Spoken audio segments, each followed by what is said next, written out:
শেষমেশ পশ্চিমবঙ্গের এসআইআর এর ইনুমারেশন ফর্ম পূরণ নিয়ে সরাসরি কমিশনের তরফে সম্পূর্ণ নতুন তথ্য দেওয়া হলো, যাতে ভোটারদের এসআইআর এর ফর্ম পূরণ নিয়ে কোনো বিভ্রান্তি তৈরি না হয়। তাই এবার সরাসরি কমিশন জানালো কোন নিয়মে ভোটার এসআইআর এর ফর্মটি ফিল আপ করতে হবে।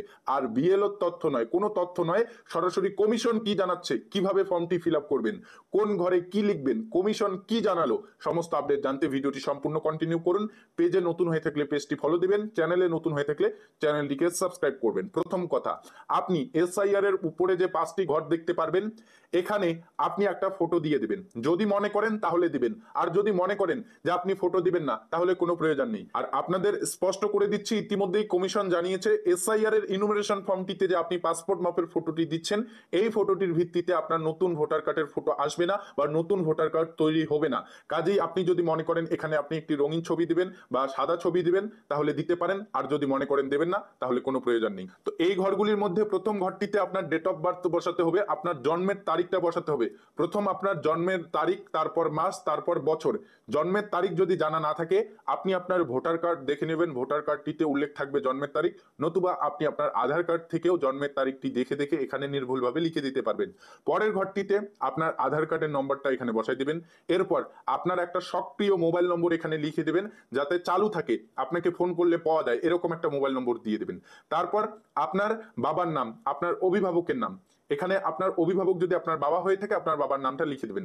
তারপরে আপনার বাবার ভোটার কার্ডের নম্বর যদি থাকে তাহলে লিখে দেবেন, না থাকলে কোনো প্রয়োজন নেই। তারপরের ঘরটিতে আপনার মায়ের নাম, একইভাবে আপনার মায়ের ভোটার কার্ডের নম্বরটা এখানে লিখে দেবেন। এরপর ভোটার বিবাহিত হয়ে থাকলে তাহলে তার স্বামীর নাম এখানে লিখতে হবে, পরের ঘরটিতে স্বামীর ভোটার কার্ডের নম্বরটা থাকলে লিখতে হবে। এভাবে এই ফর্মটির এই ঘরটি পূরণ করতে হবে।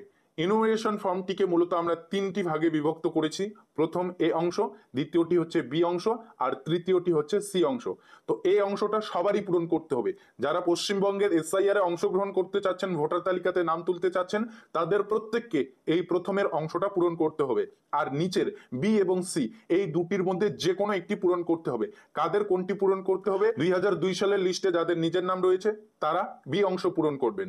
যেমন আপনার নাম যদি 2002 সালের ভোটার লিস্টে থাকে তাহলে প্রথম আপনার নাম এখানে লিখতে হবে, আপনার ভোটার কার্ডের নম্বরটা এখানে লিখতে হবে, আপনার বাবা মায়ের নাম লিখতে হবে, আপনার সম্পর্ক, আপনার সঙ্গে কি সম্পর্ক সেটা লিখতে হবে।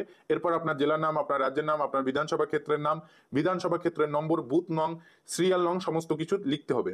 যদি আপনার নাম 2002 সালের ভোটার লিস্টে না থাকে, যদি আপনার কোনো আত্মীয়ের নাম থাকে, আপনার বাবার নাম 2002 সালের ভোটার লিস্টে রয়েছে, বা আপনার মায়ের নাম রয়েছে, বা আপনার দাদুর নাম রয়েছে, তাহলে আপনি এই ঘরটি পূরণ করতে পারবেন। অর্থাৎ সি নম্বর ঘরটি, রক্তের সম্পর্ক থাকলে তাহলেই কিন্তু আপনি ফর্মটি পূরণ করতে পারবেন এসআইআর এ অংশ নেওয়ার জন্য।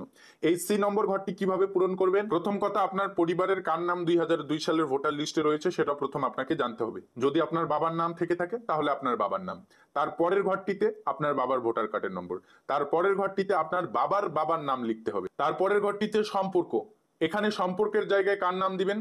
আপনার বাবার লিস্টটি বার করে নেবেন, ওখানে দেখবেন আপনার বাবার সম্পর্কের জায়গায় কি দেওয়া রয়েছে সেটাই দিয়ে দেবেন।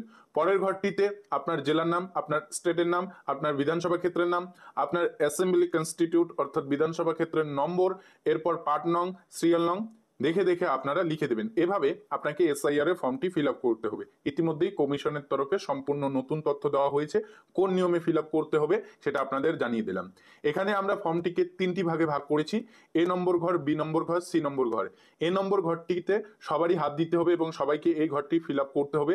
বি এবং সি এই দুটি ঘরের মধ্যে যে কোনো একটি ঘর আপনাকে ফিল আপ করতে হবে। এখন আপনার উপর ডিপেন্ড করে আপনার কাছে কোন তথ্য রয়েছে। নিজের নাম থাকলে বি নম্বর ঘর ফিল আপ করতে হবে, যদি নিজের নাম না থাকে, বাবার নাম থাকে, তাহলে সি নম্বর ঘর ফিল আপ করতে হবে। আপনার কাছে যে তথ্য রয়েছে তার ভিত্তিতে আপনাকে এই দুটি নিচের ঘরের মধ্যে যে কোনো একটি ফিল আপ করতে হবে। তো আশা করি বোঝাতে পেরেছি। আরো কোনো কিছু জানার থাকলে কমেন্টে জানাবেন। চ্যানেলে যারা নতুন, চ্যানেলটিকে সাবস্ক্রাইব, আর ফেসবুক পেজ থেকে ভিডিওটি দেখলে পেজটি ফলো দিবেন দয়া করে।